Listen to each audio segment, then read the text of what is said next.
Good morning. Welcome to the Unitarian Church of Evanston. My name is Lynn Kendall. It's my privilege to be your worship associate this morning. Whether this is your spiritual home or you are newly discovering this community, it is good to share time together. We strive to be an inclusive and welcoming community, seeking truth and love and nurturing the human spirit for a world made whole. We are guided by our principles and values, which remind us in every moment and through every challenge that each of us is worthy of love and that we are all connected through the vast and beautiful web of existence.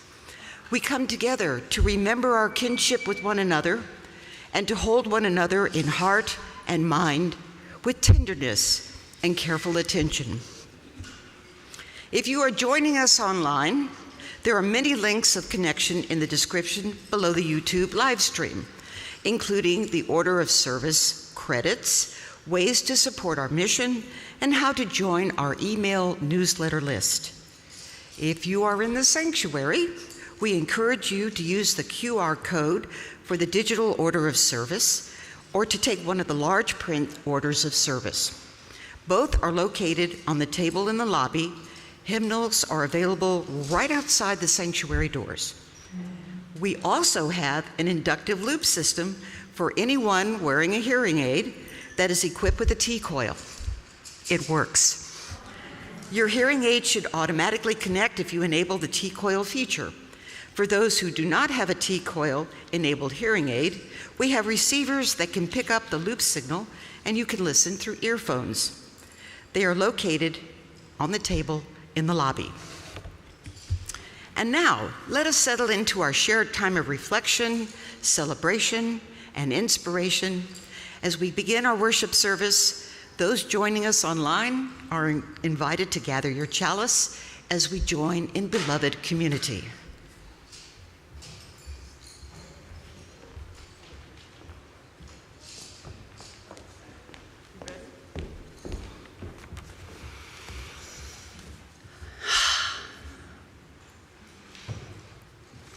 Join in.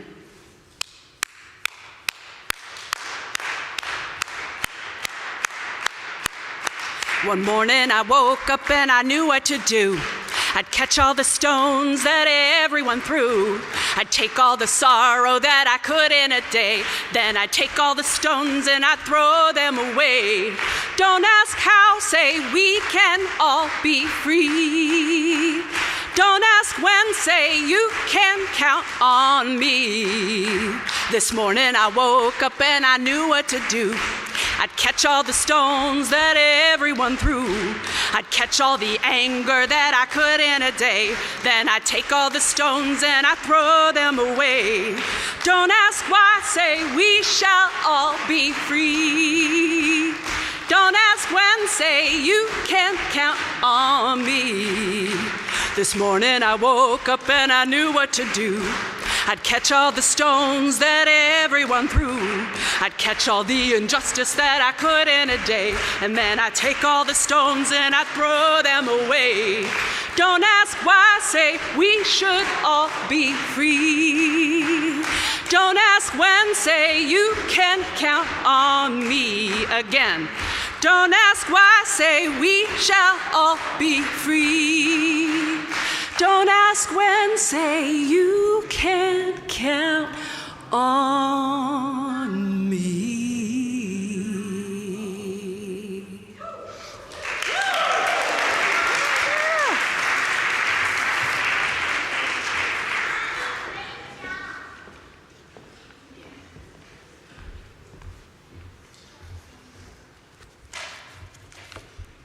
That's hard to follow.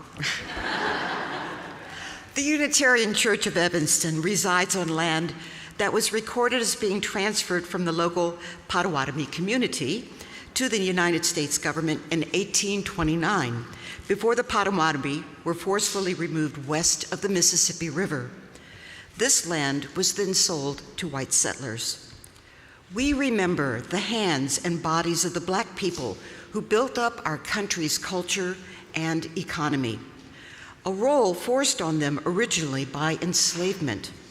We are indebted to their labor and their sacrifice since 1619, acknowledging the tremors of violence throughout the generations and the resulting impact that can still be witnessed today.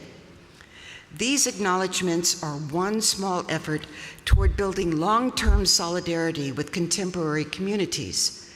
We commit ourselves to take what we learn here today and incorporate it into our lives and turn our thoughts into actions.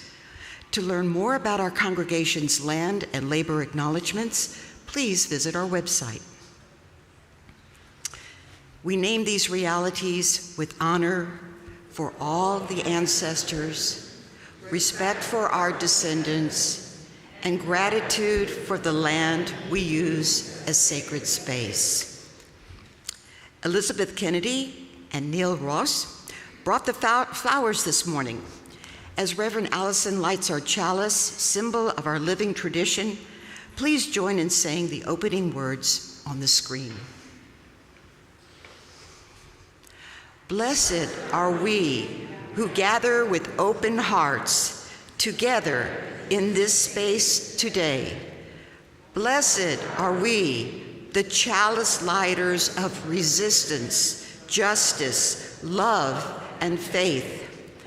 Blessed are we, the heretics, the outcasts, the makers of our own way.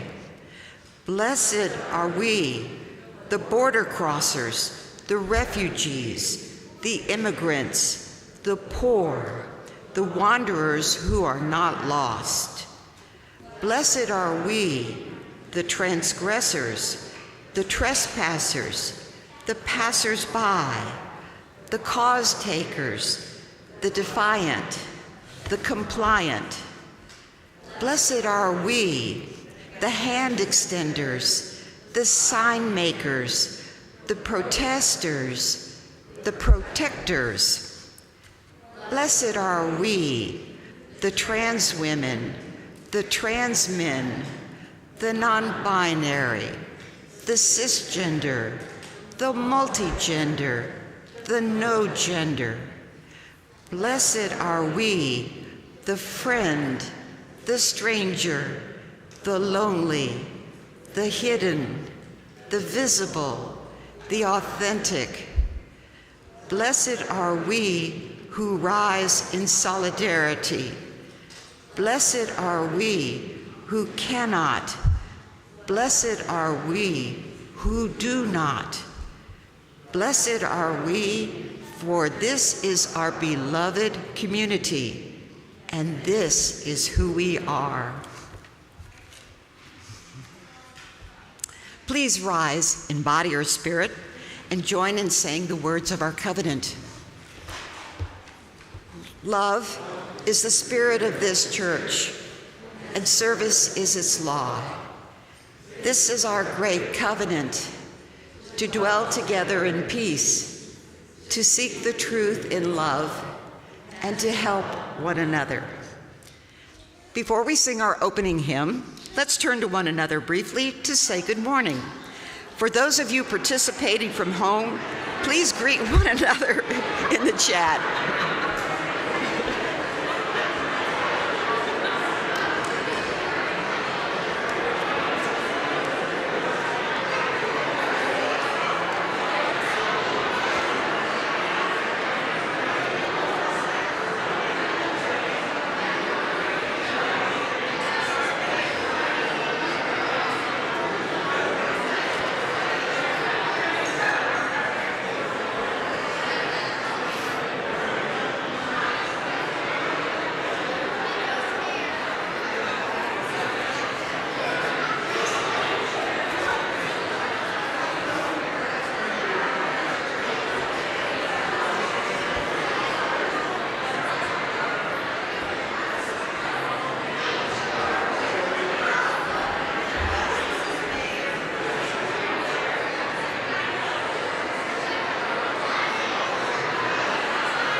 stay after the service and continue your conversations with folks you don't know very well, and especially talking about how you laughed until you cried. Let's keep building kinship among us. Please remain risen and join in singing our opening hymn, number 118, This Little Light of Mine.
That's better.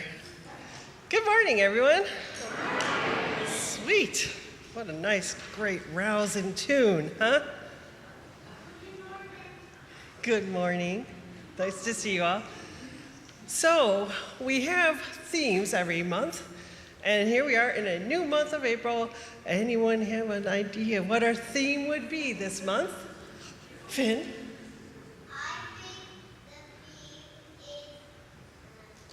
No, okay. Anyway. You know, memory fails us sometimes. It's resistance. Resistance, yeah. Well, what does that mean to you? Shout out something, anybody. Justice, I'm hearing. Like, too many at the same time. It's hard for me to hear y'all. Sure.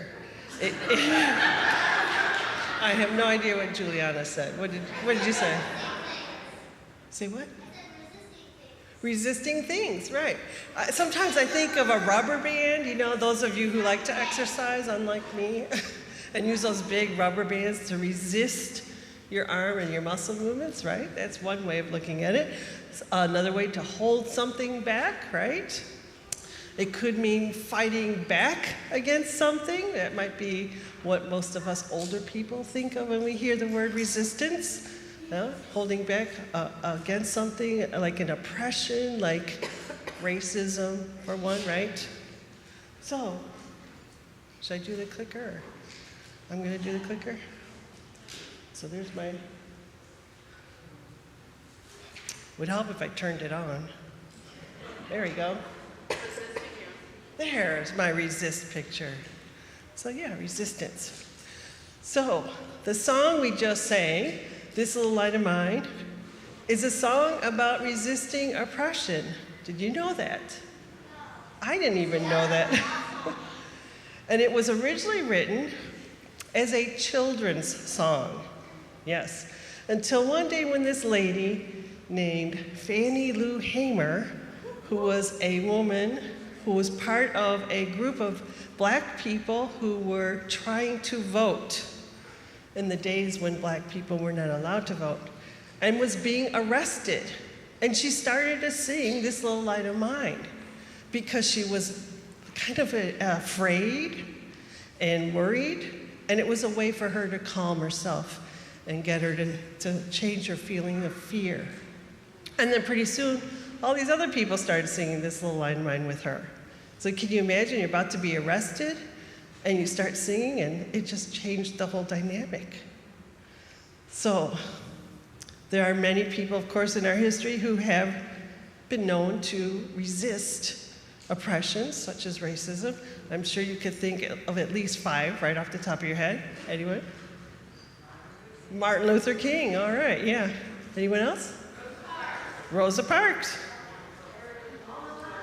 All of us? Oh, I love it.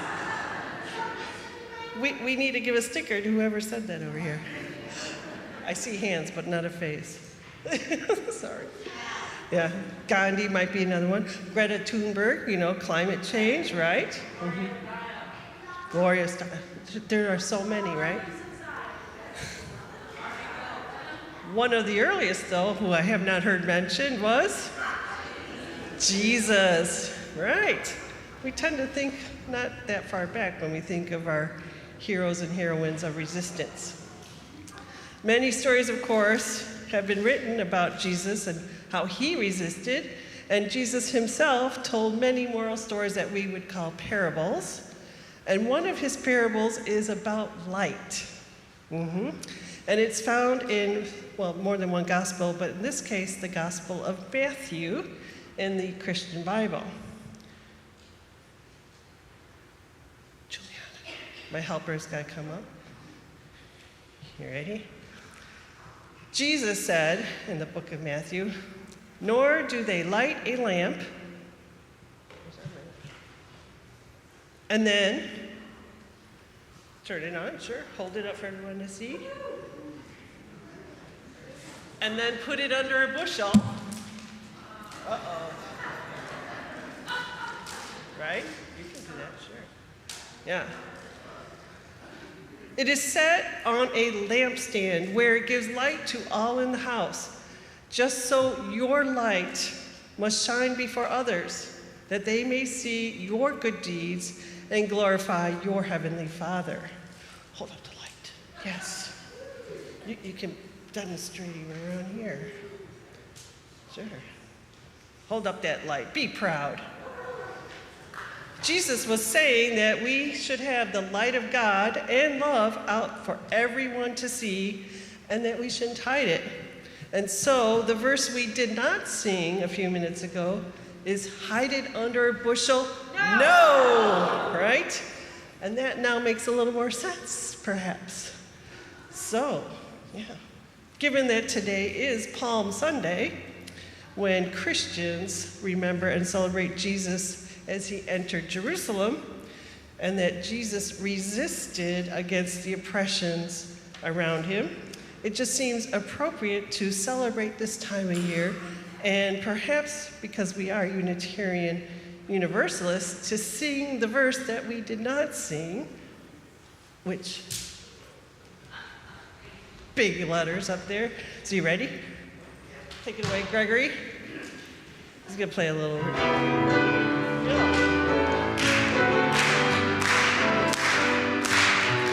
Hiding under a bushel. No!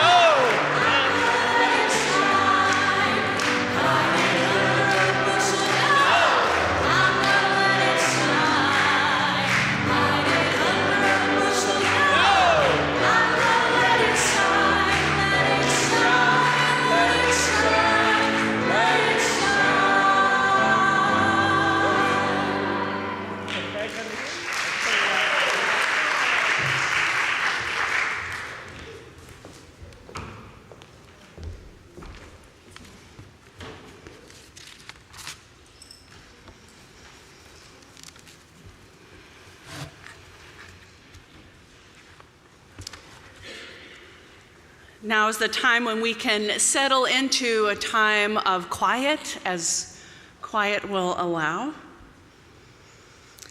As we connect to the joys and the sorrows as part of the practice of beloved community. For future Sundays, if you do have a joy or a sorrow you would like spoken aloud, you may write it in the joys and the sorrows that's at this book, is at the back of the sanctuary right when you come in. Or you can submit it through a Google form that is found on our homepage of our website. or you can email one of the ministers. We listen to these offerings with tenderness and respect. So let's take a moment to quiet our bodies, feeling that light coursing through us, letting it settle in. And we can do this by breathing in together and out.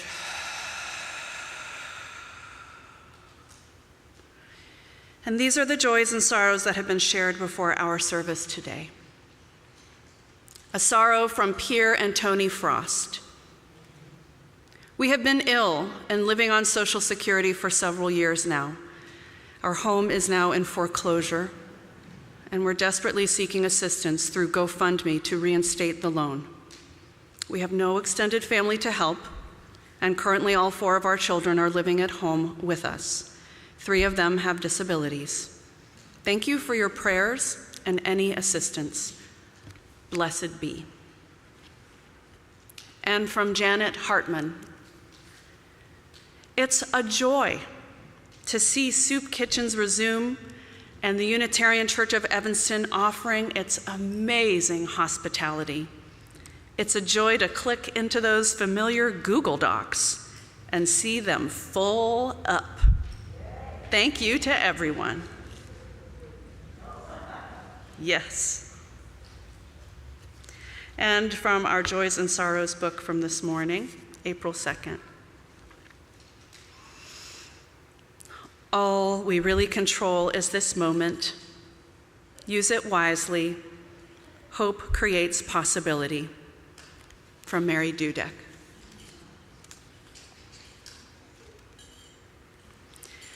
This sacred space for our tender offerings is part of the practice of beloved community.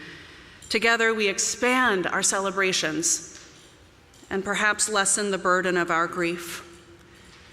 During the music meditation time, you're invited to come forward and light a candle for a joy or a sorrow or a milestone in your life and on your heart. And if you want a candle brought to you, just raise your hand and we'll make sure it comes to you.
As we join together in the spirit of prayer and meditation, just be aware we're going to segue into singing, and so we'll sing together as well. And I'll sing one part and then sing another part, and then you can choose whatever part you wish to sing. And our fearless hymn leader, Kylie, will also be joining us. So just get ready to flow. I invite you into the spirit of prayer and meditation, understanding that we do that in many different ways. Spirit of life and love, as we recognize all the forms of resistance, please be with us. As the spirit of compassion with those of us who encounter the resistance that is inside of us, the resistance to change, the resistance to discomfort, to uncertainty, those places that grip for control. And Spirit of wisdom, be with us as we invite discernment into our lives. As a community who is aware of the challenges around us, of all the places where we are needed as a vital, liberal, religious presence, Spirit of wisdom, be with us as we discern what is ours to do at this time, in this moment, that perhaps no other community could or would do. And dear Spirit of love, invite us into those times of never forgetting gratitude for the connections we have, of appreciation for those around us, for this beautiful space that we create together as we gather online and in person. Be with us in the spirit of gratitude, letting it pile and pile until, in fact, it bubbles up and can turn, in fact, into a sense of joy. Joy for this life, for what it is.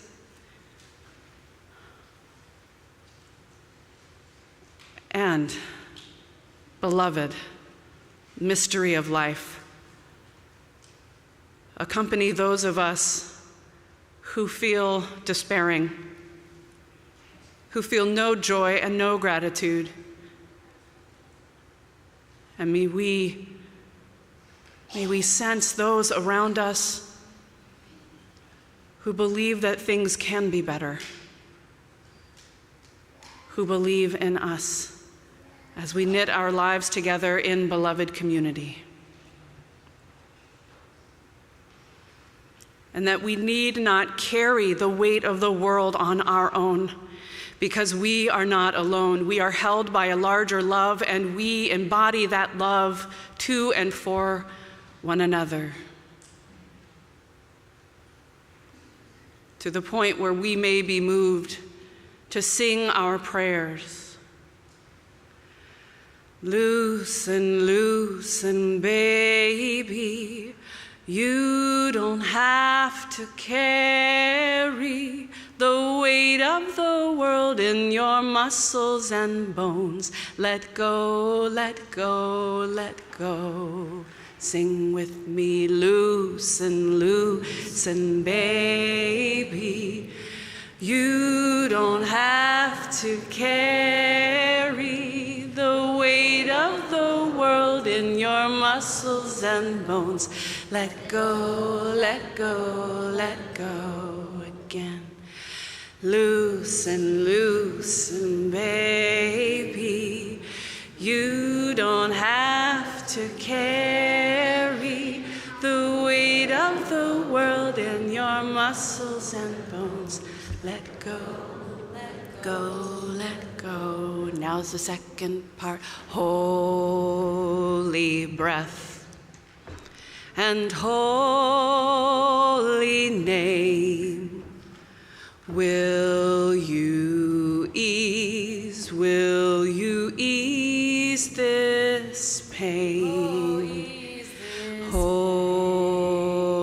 breath and holy name. Will you ease this pain? Sing what you want and now loosen, loosen, baby. You don't have to carry the weight of the world in your muscles and bones. Let go, let go, let go. Loosen, loosen, baby.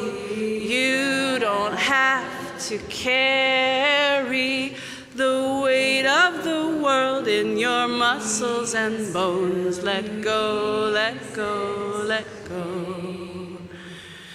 Holy breath and holy name. Will you ease this pain?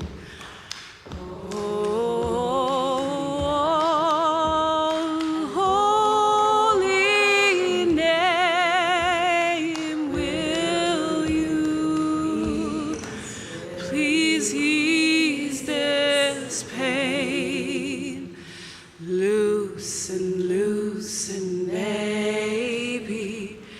You don't have to carry the weight of the world in your muscles and bones. Let go, let go, let go. Let go, let go, let go. And we're releasing our children to their classes. Let go. Our young people, the preschool through 12th grade, are invited to head to their faith formation time. Let go, let go, let go. Let go, let go, let go.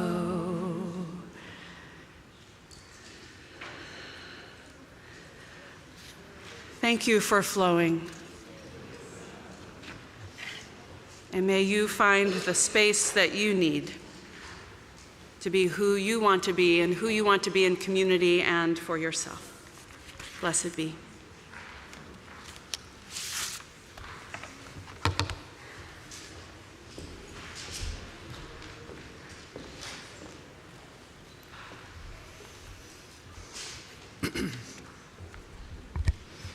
As we say in our covenant each Sunday, service is our law. UCE is called by our mission, values, and principles to contribute to our community, to form accountable partnerships, and to express gratitude through giving. Today's offering will be shared with the Land Institute, whose goal is to create an agricultural system that mimics natural systems to produce ample food and reduce or eliminate negative impacts of agriculture. To tell us more, I welcome Andy Fisher, followed by a brief video from the Land Institute.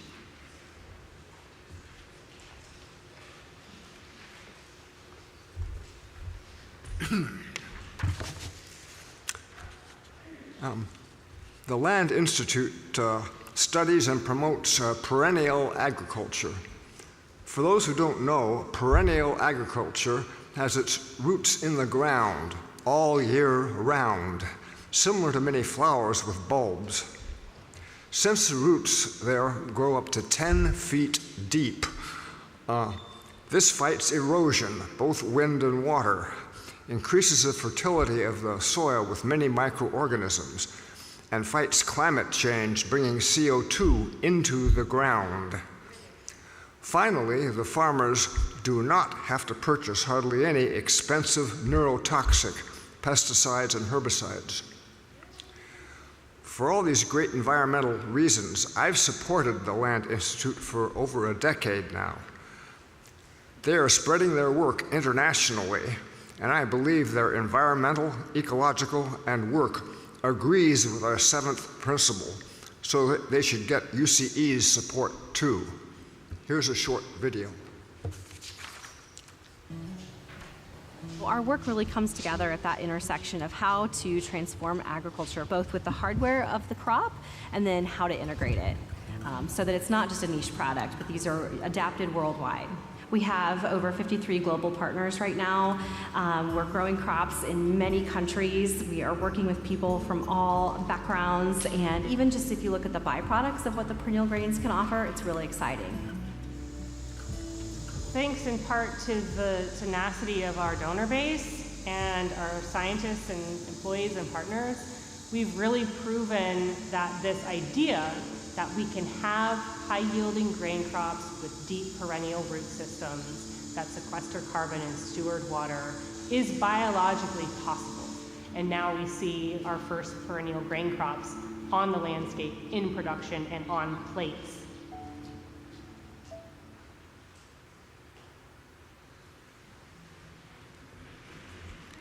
You may text to give, mail in a check, or give from our website. If you write a check, please indicate in the memo line if your check is for the shared offering or some other giving. The ushers will now come forward to pass the collection bowls down the rows. Please give as generously as you are able, and may what you give bring you joy.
Marvelous, Gregory. Thank you.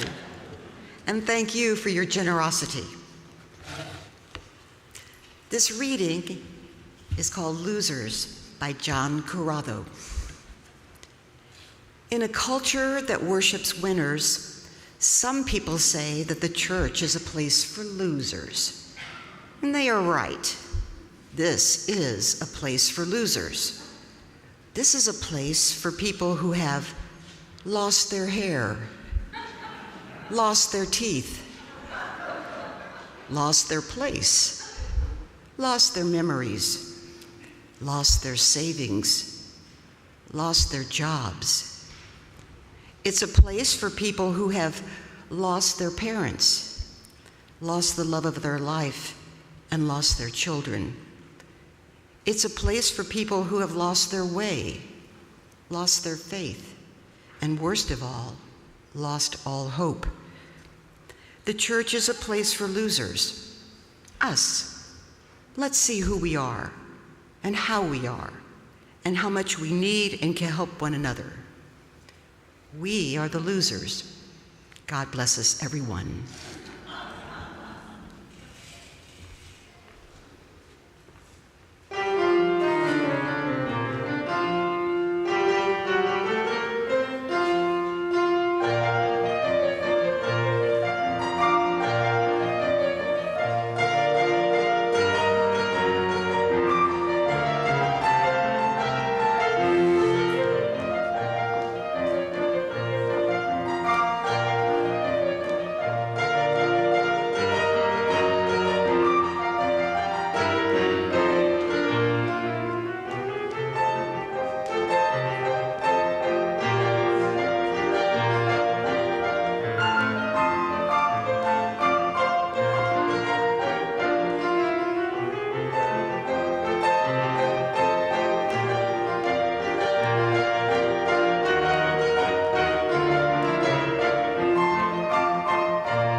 Who do I think I am calling this church a bunch of losers? Choosing that reading, making Lynn do it.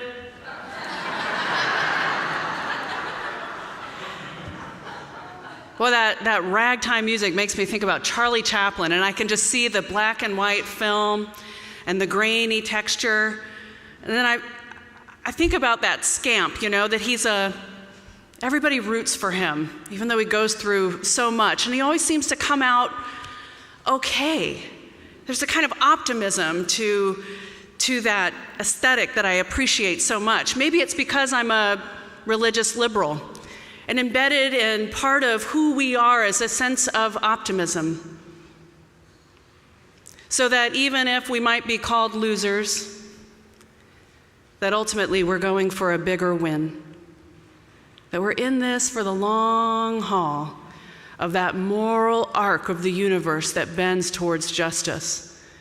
And then understanding that even in life that has this tragic element to it, because guess what? Nobody gets out alive. We understand that there are ways to make meaning and to live in beauty and enjoy even with that very fact. And that to me is the beauty, one of the many beautiful best practices of our faith tradition. So yeah, we can be losers. It's liberation theology that teaches us that the spirit of love, this larger force, this transforming, sustaining reality, sides with the oppressed, sides with the losers. That love wins. Love. There you go. Yeah, there we go.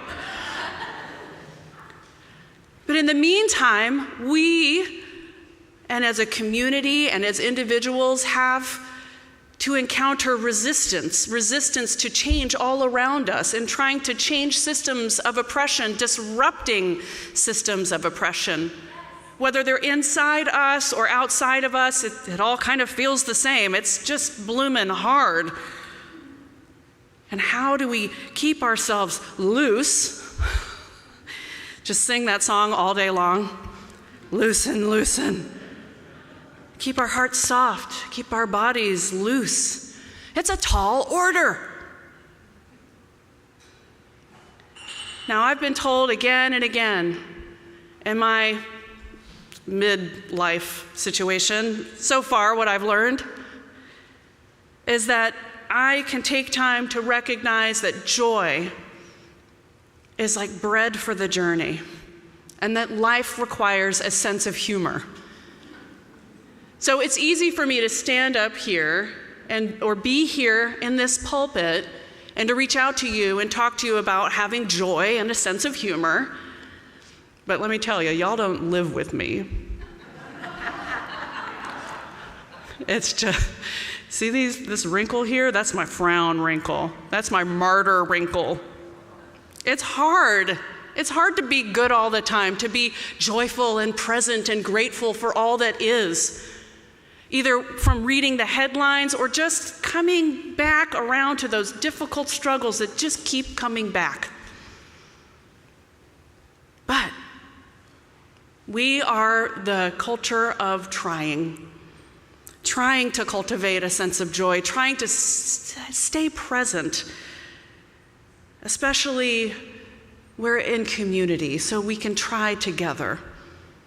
We can try to continue to build beloved community, not only here in the Unitarian Church of Evanston, but also joining up in partnership with others who pray for that vision as well. Richard Foster once said that humor offered in love can help build community life. Frankly, an occupational hazard of religious folk is to become stuffy bores. And humor helps us undercut this danger by stoutly refusing to allow us to take ourselves too seriously. It's a grace when we can laugh at our gaffes and foibles. Humor helps us welcome the unexpected and the unpredictable, to relish the ridiculous and the absurd. We don't need to create a huge chasm between prayer and playfulness. And then, of course, John Cleese offers laughter connects you to people. It's almost impossible to maintain any kind of distance or any sense of social hierarchy when you're just howling with laughter. Laughter is a force for democracy. So I have heard critiques that Unitarian Universalists can be called the frozen chosen. We're not the only ones, though. But I'll tell you, I have had some funny moments in congregational life. Whether it was my internship at the First Unitarian Church of Baltimore, cracking up the first time I ever heard someone sing Lime Jello Marshmallow Cottage Cheese Surprise. Or whether it was my first Christmas Eve service, and we were doing a fun skit, and we had this giant, gorgeous Yule tree that was the centerpiece of the whole play. And one of the children in one of the parts was hanging something up on the tree, but then it got caught, and the whole tree toppled over. Or whether it's those amusing church signs that you come by that are now, of course, memes on social media, like the one that's supposed to be about choir practice and potluck, but instead it says, "Church bean supper, music follows." I'm telling you. But the point of laughing together, of singing together, of howling and clapping together, of hearing good music move through us together, is that it allows us to be open to new possibilities and new ways of thinking. And that it's joy in the midst of resistance, that we are worthy of joy. And that when we do this hard work, it's okay to rest, and that keeps us open to joy. I remember one time being at a march with the Coalition of Immokalee Workers who work for farm worker justice and dignity in the fields of Florida. and we had a police route we were supposed to be on, and for some reason the truck broke down. And it was hot in Mango, Florida, on the side of a dirty, dusty road. And many of us had forgotten our sun hats, and we're all roasting and sweating, but then all of a sudden the music started. And then before you know it, we're in these dusty, dirty, grassy ditches, dancing and singing and laughing. And I know that there were people there who were worried the police would come, right? And because they were worried, they turned on the music and danced.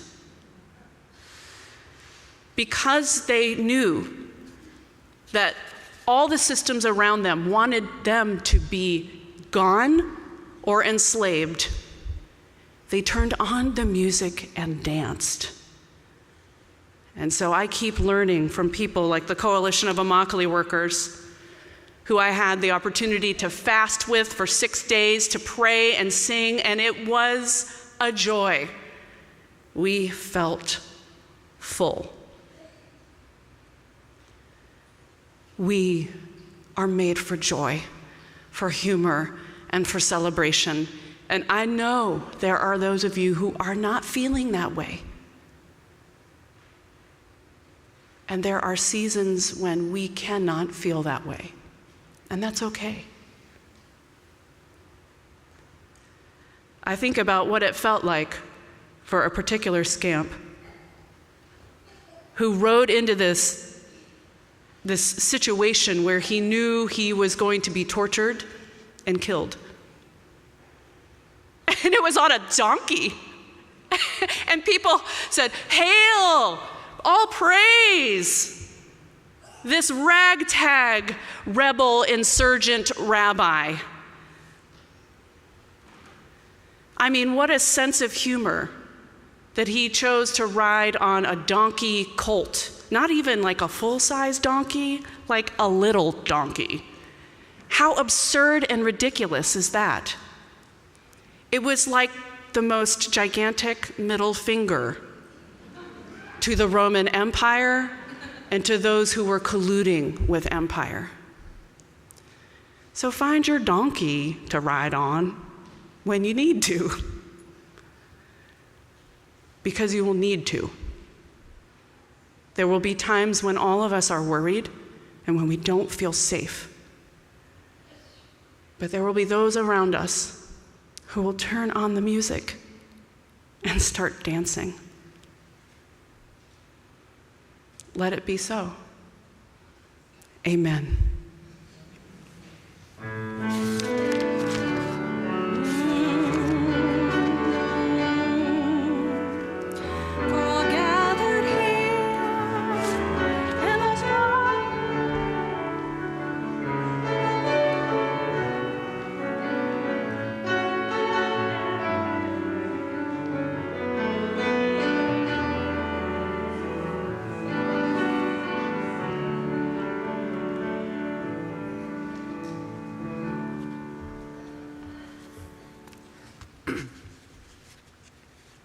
As we extinguish the chalice, please join in saying the words on the screen by the Reverend Elizabeth Sale Jones. We extinguish this flame, but not the light of truth, the warmth of community, or the fire of commitment. These we carry in our hearts until we are together again. Please rise in body or spirit and join in singing our closing hymn, number 331, Life is the Greatest Gift of All, and we will do all three verses.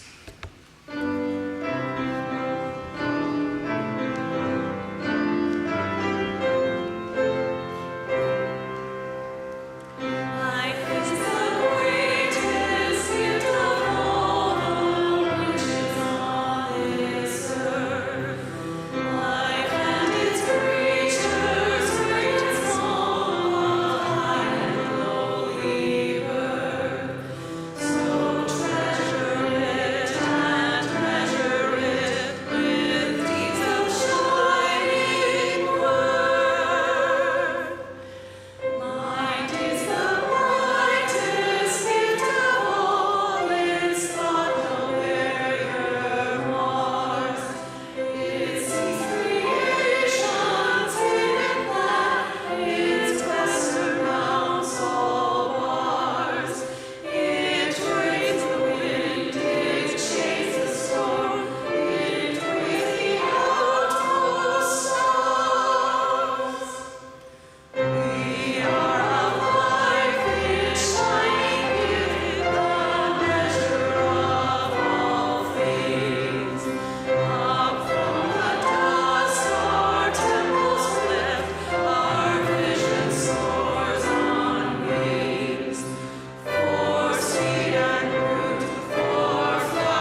We close with words from Mary Oliver. May I never not be risky. May I never not be risque. May my ashes, when you have them, friend, and give them to the ocean, leap into the froth of the waves, still loving movement, still ready beyond all else to dance for the world. Go in peace.